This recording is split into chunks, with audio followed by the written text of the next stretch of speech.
பன்னீரில் நீராடி சம்பங்கி பூச்சூடி நின்றாரே சண்முகன் சந்தனம் பூசி. ஓம் சரவண குஹ சரவண ஓம் சரவண குஹ சரவண. பன்னீரில் நீராடி சம்பங்கி பூச்சூடி நின்றாரே சண்முகன் சந்தனம் பூசி. தங்கரதமாடி வரும் வள்ளல் முகம் கோடி பெறும்.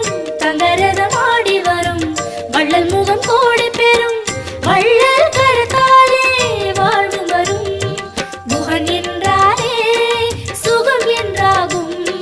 குஹன் என்றாலே சுகம் என்றாகும். பழனி மலையில் பழகும் உறவில் பாசம் பிறக்கும்.